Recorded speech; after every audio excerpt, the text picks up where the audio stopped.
Welcome back to Neuro-Spectrum Conversations. Today I'm joined by Shannon Souder as we discuss raising her son Bradley into adulthood, how autism support has changed over the years, and the gaps that still exist for autistic teens and adults today. Shannon, welcome to the podcast. I'm glad to have you on. Hi. So do you want to talk about your son Bradley and what his journey has looked like from childhood into adulthood? Yes, yeah.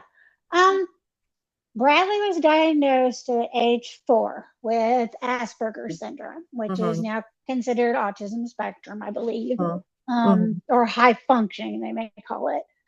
Uh, what led to his diagnosis was a lot of factors. He didn't crawl when he was younger. He scooted on his bottom.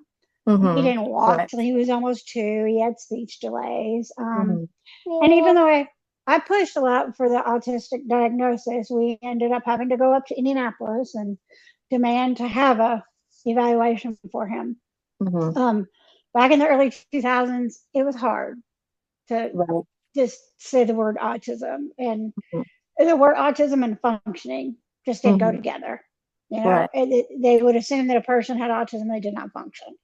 And so since he showed signs of functioning, they had to push it off. But we did end up at Riley. We had a wonderful woman who, in fact, had the same last name as us for our physician. Mm-hmm. And she took care of Riley all day. And it was a very, very long process, a very long day. Mm-hmm. And at the end, I remember her telling me specifically, hey, just rest. It's going to take a little while before I'm back here. She was back Mm-hmm. in 5 minutes, and she said that's probably the fastest we've ever diagnosed a child with Mm-hmm. Asperger's. Right. And from there, they gave us several things to go with. Um, we ended up in a preschool that helped him, that was with Mm-hmm. our local elementary school. And since it was a small town, there was a lot of help with him. Mm-hmm. Um, he functioned well until the end of second grade, and then he could not handle, I wouldn't say the social aspects, but Mm-hmm. just the sounds of an elementary school. It's Right. loud, it's rowdy, a lot of kids and out Mm-hmm. playing. So we progressed into homeschool, Mm-hmm. and we first did an online school, and we did that through up through 8th grade. So we moved to Evansville, and then we Mm-hmm. did their online. Mm-hmm. High school, he was advanced enough that we just made our own up, uh, uh, our own curriculum. Right. Yeah.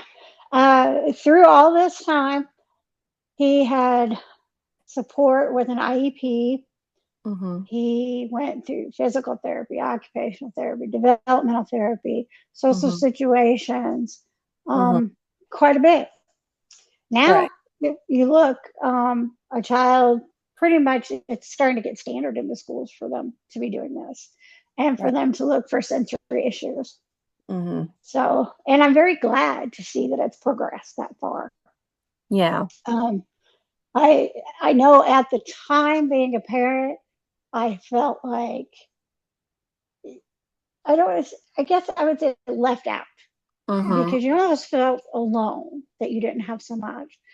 And now, and a lot of the stuff that we had to do, we had to come down to Evansville. Mm-hmm. And we eventually did move down here to Evansville. Mm-hmm. And I'm very happy to see now. When I drive through town, there's so many different places that are Mm-hmm. helping out. There's so many places that have sensory time for kids. Mm-hmm. Um, and that's great. I just absolutely love that they're seeing now that, Yeah. yeah, these children are growing up with all kinds of sensory issues. It's too loud. Things are Mhm. too sticky. I remember, Right. yeah, all kinds of things like that with Brad. Yeah. Yeah. So, what did autism support and resources look like, compared from the early 2000s versus today's, economy? Um, a lot of the resources then weren't really online yet. Hmm. When he started the online school, in third grade, that's when they did everything through the computer, through video chat with him, physical therapy, occupational therapy, everything. Mm-hmm. Prior to that, it was getting out, going Mm-hmm. to your therapist. Um, During first steps, he did have home therapy, and I do believe if they do that now, they still come to the home for the therapy. Mm-hmm. But after age 4, a lot of it entailed getting out, driving to Louisville, which was about an hour's drive. And Yeah. with an autistic child, that's very hard to do. You have to plan ahead. You have to make sure they have everything that they need, trying to Mm-hmm. avoid any type of meltdown because you're changing situations. Right. Right. Yeah. Yeah. And a lot of things can be done in home now or um, sensory playrooms. A lot Mm-hmm. of times they do their evaluations there. I Right. was I was absolutely thrilled when I drove by and saw St. Vincent's Mm-hmm. sensory area that they have. Yeah. When we were at Riley, they had that, and when I walked in that room, I was overwhelmed. Mm-hmm. Just like my first thought, and this is probably 2005, was, oh my gosh, if they had one of these every little bit, it would be amazing for a child. Right. And now here they are. They're there and they're helping quite a bit with it. Yeah. And Yeah. remind me again, how old is your son? Riley is now 23. Okay. All right. So, there's been so many changes and involvement. I mean, I know that, it's been more publicly spoken about that 1 in 31 kids are being diagnosed, and people are wondering why there's such a big rise in it. I'm like, well, kids are getting diagnosed. They Yeah. have, they've evolved their diagnostic criteria, and parents are speaking up for their children and advocating for their kids. And, kids back in the early 2000s, they didn't really have access to that because it wasn't really talked about that much. Right. So, what do you think, or what did you notice some changes in like interventions and therapies and autism awareness over the years? Um, there's probably more intervention now in the early settings Right. for a lot of these kids. It's it's I think there's more education for in the elementary years for the teachers, Mm-hmm. and the school staff that they're getting more educated on what it is and Mm-hmm. how it's Right. presenting. And Right. not every child presents the same. I mean, Mm-hmm. Right. there's that's why it's called a spectrum because Right. it's just a whole bunch, and Mm-hmm. it's a lot for them to take in. So I applaud them for what they have learned. Mm-hmm. Education is probably the biggest thing that I've seen that's changed as an intervention. Right. Yeah. That's I'm loving seeing all of these people, especially college kids. They are, getting educated on what autism can look like and how it presents in certain children because like you said, it's a spectrum. It's not Mm-hmm. every autistic person looks the same. It's so varied. Right. And my son did get Yeah. diagnosed. Yeah, my son did get diagnosed with a level, but I know that some people, when they got their kids diagnosed, they didn't give them a level. So Mhm. it was more like high functioning, low functioning, and profound autism. Right. So I feel like that's changed a lot in how they word things and, offering resources to these parents because like what are we supposed to do? What are our next steps? You're giving us this Right. diagnosis and our kids are going to have this disorder forever. So, Yes. especially if they get diagnosed as a young child. So, what was the transition like from raising Bradley as an autistic child into him as an autistic adult? Um, when he was in the online school systems, he received quite a bit of one-on-ones. Right. Whenever we went into the high school years and doing it ourselves, that required quite a bit of one-on-one with me, which he was fine with. But I did notice as the time progressed and as we hit COVID, COVID was a big driver too. That era in there was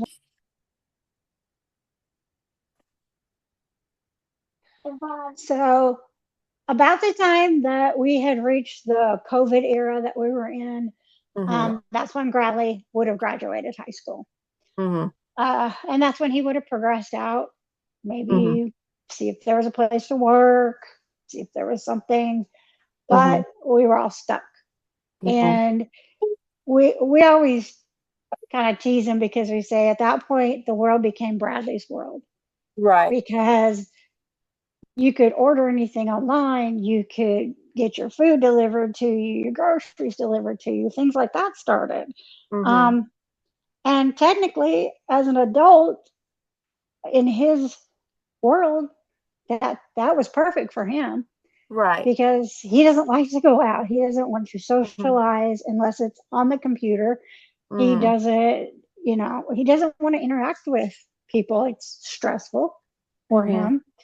And it's hard. And it's hard to Mm-hmm. watch your child do that.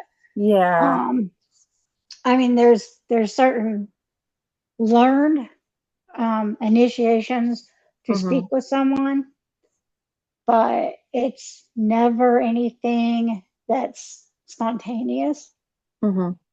and that's kind of sad.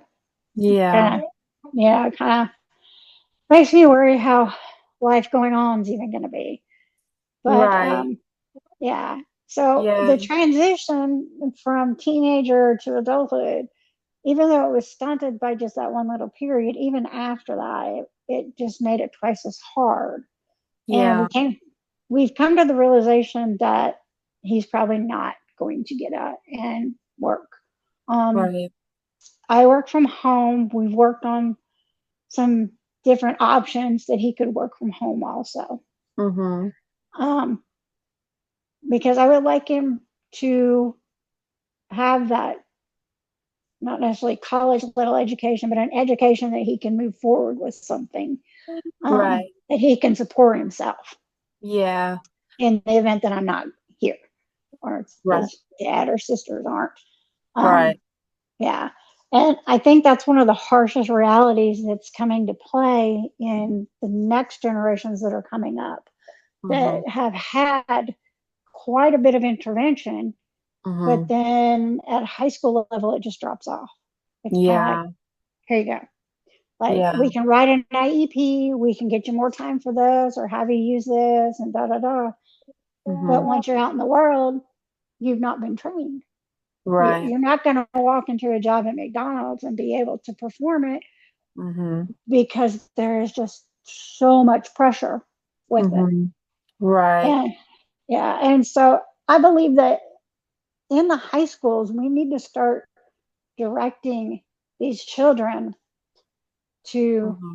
work at home, Mm-hmm. options like that. Present them with options. Mm-hmm. Don't just kind of drop them and say, okay, college, where do you want to go to college at? And let the Right. college deal with them. Oh, Because yeah. there needs to be a smoother transition for them. Right. Right. Um, I know you mentioned like lack of support. You know, I Mm-hmm. believe that like after, I mean, even during high school, but especially after, the lack of support for autistic adults is Mm-hmm. honestly baffling to me. I used to be a case manager. I had quite a few autistic adults on my caseload, and they were asking me for these resources, and I didn't have anything to give them because all of the resources I had, they were hours away. Mm-hmm. So it's not fair that there's nothing local to them that is offered to them, to be Yeah. accommodating and inclusive of their needs. So, what have you noticed in lack of support and services that, are available around the Evansville area for autistic adults? They The lack, I think one of the primary things that's lacking is something that's specific to the autistic adult community. Mm-hmm. It seems that they're driving them more into be with other diagnoses of just different, I don't know how to put it. Mm-hmm. I don't want to say, maybe handicap diagnoses that you Right. see where they're more physically or mentally in a handicapped situation Mm-hmm. versus the autistic person that's not necessarily in that same type of situation. They can function, they just need a little difference. Mm-hmm. I, it's hard to kind of get it out and verbalize it. Right. Yeah. Yeah, yeah, I understand.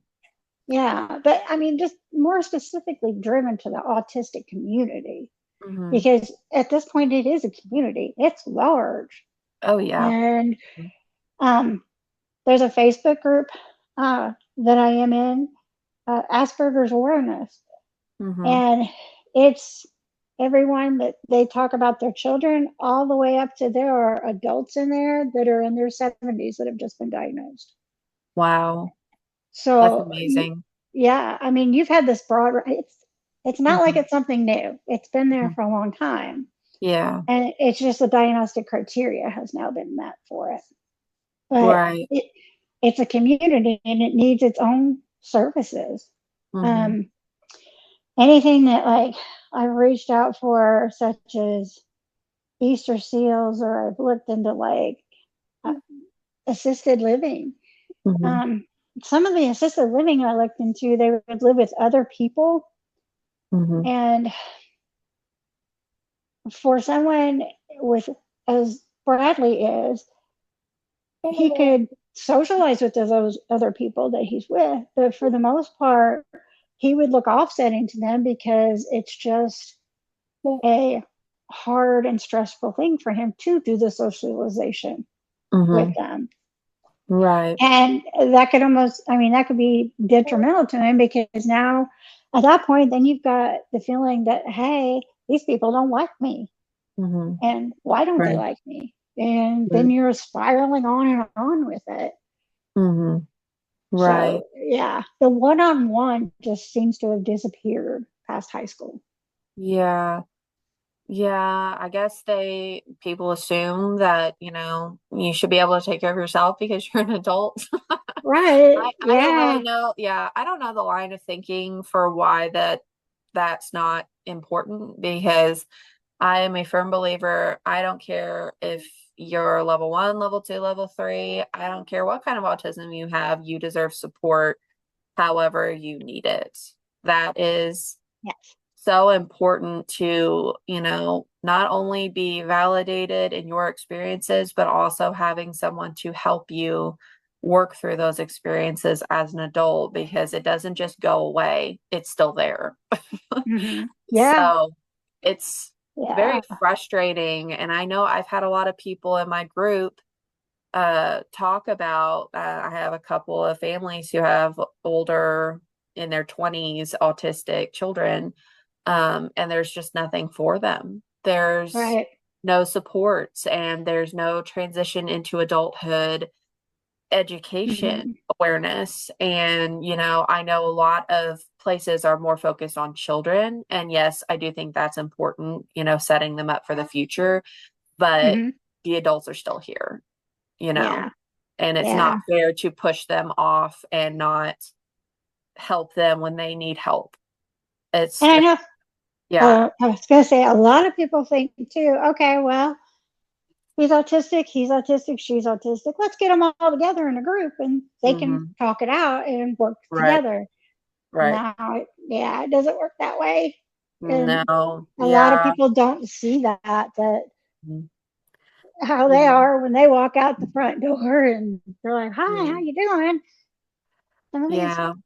adults aren't like that. They haven't had the proper support system to be able Yeah. to do that, and they don't feel comfortable doing it. Yeah. Facilitating those types of things is also something that not many people want to do. Right. And I don't really know why. That's a good question that I ask myself quite a lot.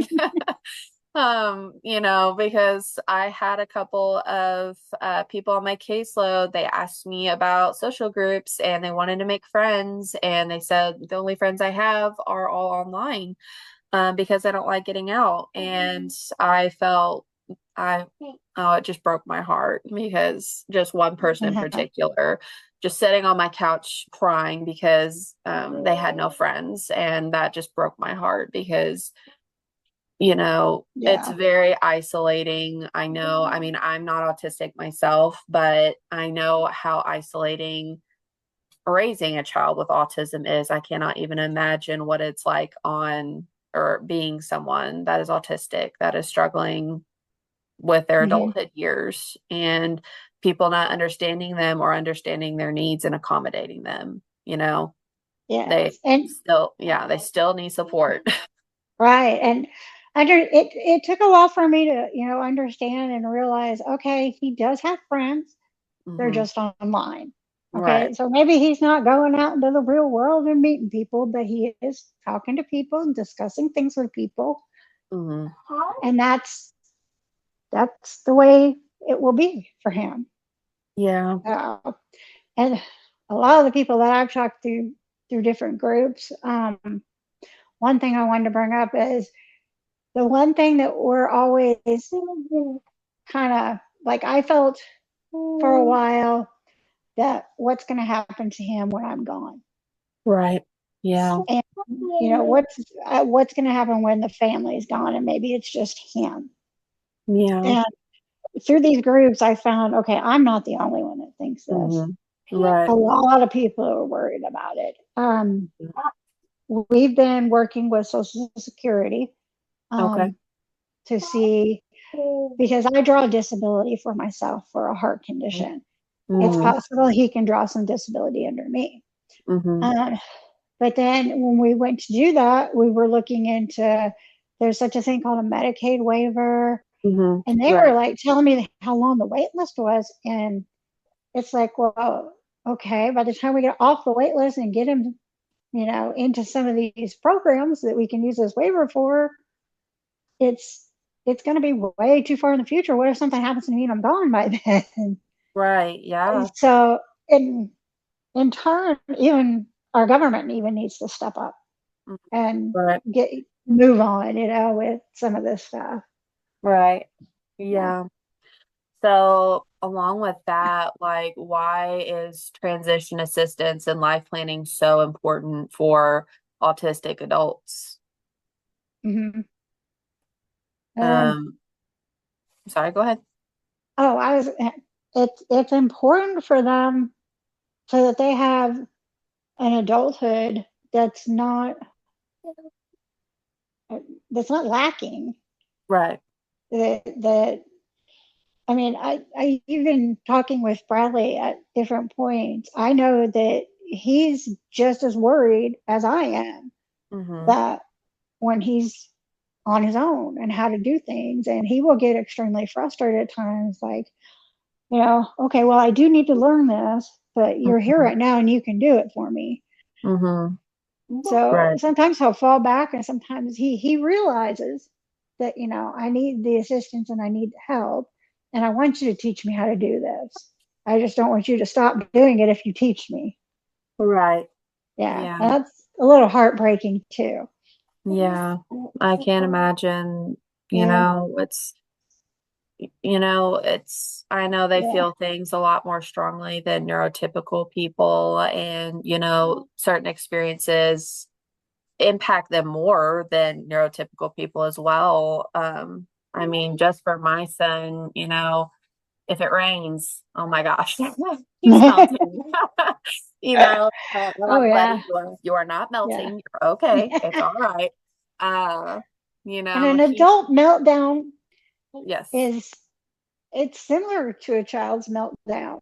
Hmm. You know, Right. I but they need to have the ability to handle that. Hmm. Right. And even though you can, like, all through the years, they've worked with him on how to handle that, He'll Hmm. still have a meltdown with something. Yeah. Yeah. It's Something, normal. yeah. Something as little as our water heater is old and it started to fluctuate, and there was cold water one day instead of Mm. the hot water. Hmm. And instead of coming to tell us, he had the meltdown. Oh, And at 23, it's a big different meltdown than when they're a little kid and you can hold them or try and hold them and say, right. okay, it's going to be this. You have to kind of work through it. Hmm. Yeah. Yeah, that's hard. So, Mm-hmm. what other challenges does your family face when your son entered adulthood? Uh,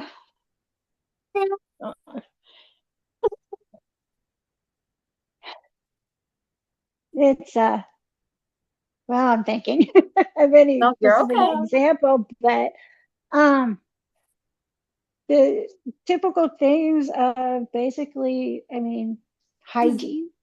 Hmm. Your typical, hey, you got to take a shower. Right. you know, it's Yeah. time. You got to get in this routine. You got to get your when you're going to take a shower, and Mhm. getting your hair cut or getting your fingernails clipped, things like that. I've let him know that, like right now, I cut his hair, but he has been out. And, I tell him this is where you can go get your hair cut. And Hmm. I've had a couple of very, very nice people that are beauticians that have said, hey, if you want me to, I'll come over to your house if it makes him more comfortable. And to me, that was like, wow, that somebody would actually think that. Yeah. But yeah, managing things like that. I've told him, I said, there's places you can go to get your nails taken care of, Hmm. even just even your basic everyday needs, such Right. as that, such as Right. your hygiene, making your meals. Hmm. Uh, he's learned how to use the microwave. Hmm. We tried the air fryer. That, yeah, Hmm. kind of iffy on the air fryer. Yeah. Definitely nothing on the stove. He's still afraid of the stove. Yeah. Yeah. Yeah, I know things like that, like just daily living skills, I know is a Mhm. struggle. Just based on what my the people I had on my caseload have told me. And they don't do it on purpose. They always make sure and tell me. They're like, I don't mean to do this, but I just forget, or it's a Mhm. sensory thing for me. And I mean, my son is obviously very young, but just hygiene for him is incredibly difficult. He hates Mhm. having his hair washed, and it's a whole entire process to get him to take a bath. Oh Uh, yeah. Even putting like he has keratosis pilaris, so his skin is very bumpy and dry. So I have to put lotion on him. He hates it. Oh yeah. It's a whole thing. So, trying Yeah. Lotion's a to no go. right. Yeah. Oh, yeah. Brushing his teeth, Mhm. cutting his Yes. fingernails, getting a haircut. It's all very difficult for him because I, I mean, I wish I could ask him, but he's still considered nonverbal. But, I can't ask him what he's feeling or how he's feeling when he's getting a haircut. Uh, Mhm. and I mean, the worst part of the whole process is the scissors, not even the clippers, it's the scissors. But, maybe it's too Yeah. loud in his ear, but I can't Yeah. ask him that. So I feel like parents should, try their best to encourage them to do those daily tasks, even when it's hard, you know, Mhm. Right. and making it incentive, making it fun. I know that has Mhm. also helped quite a lot of the parents that I've coached. And I know Um, that, like, if we yeah. made a list, Hmm. like we would Right. have color coded lists and things like Uh-huh. that when he was Yeah. younger. But Yeah. then as you get older, you think, well, that's silly. They don't need that. Uh-huh. Yeah. But and then for a while, it was kind of like we kind of tossed back and forth. And then one day he asked for a dry erase board Hmm. to keep something that he wanted to keep from his game. Right. And at that point, he kind of like started writing things on that dry erase board that he would Hmm. have to remember and kind of Right. sequence and everything. Right. So Yeah. it's not necessarily like bad to actually bring this along. We kind of need to understand that from it may be a little childish to have Hmm. to make these lists or color code things or go into that direction, but it shouldn't be seen as a bad thing for when they're adults. I mean, I still do that. Yeah. I I mean, still we do all make that. I we make love making grocery lists, lists. Yeah, bills. I Yeah. love making lists. I do it all the Yeah. time. My notebook is just chock full of random lists, Uh, and and paying crossing them bills. off is so much fun. Yeah. Things like paying bills with him. Right. He hasn't had that experience out of a checkbook, Hmm. um, a savings account, things like that to take care Right. of it. So Right. we're slowly working into that. It's kind of hard Right. to explain to him because the first thing he asks is, "Well, why do I have to put money in a bank? Why can't I just keep it here?" Right. Hmm. And so, yeah, kind of Yeah. helping him get a grip on things like that too. How, but Yeah. Yeah. yeah, While also fostering that independence as well, because I know that's an important aspect of it, especially when hmm, they're in their 20s or 30s or even later than that. Um, yeah, that independence and them doing something for themselves mm, is crucial to, for their yeah. quality of life. And And how to yeah, be financially responsible right, for yourself. right, yeah. I, it, And yeah, sometimes that's it's just a big, hard. yeah, Yeah, it's a big stressor just for the what's inside your house, but yeah, things right. that occur outside your house, such as the bill paying and things like that, Mm-hmm. yeah, that adds to it. It's kind of on Mm-hmm. top of it Right, all. Yeah, right. yeah, yeah. Well, um, we'll wrap up this episode, and ask you one last question. So what advice or encouragement would you give to parents currently raising autistic adults? Keep looking and Hmm. keep advocating for them because Right. they're still your children, even though they're adults, and they Hmm. still need your assistance. Right. Yeah, Stand on the that's highest mountain you can and yell the loudest you can until you get attention for it. that's right. That's right. I Yeah, love to hear that. yeah, That's so important. I feel like you should always support your children. I mean, even if my son's neurotypical, I would still do whatever I could to support him because he's my baby. yeah, And even when yeah. he's old and I'm still on this earth, he's still going to be my baby. I Right, love him with right. every fiber of my being, and I want him to have all the opportunities and the best quality of life that he can have. And Mm, that doesn't change just because he has autism. So, right. And you know, don't uh, parents of adult children or adults with autism don't stress about them still living with you and having to move out on their own. If they're still living with you and they're functioning, that's good enough mhm, right, because you know they're getting your love and your attention and what you need to give them. right. Yeah. Yeah, that's I know that that's a fear of a lot of parents, with children in my group that have been talking about, or if their kid's been newly diagnosed. I've had a couple of parents come to me with concerns about their kids living with them in the future. And I'm like, well, we can't, determine that until they're older and they change every day.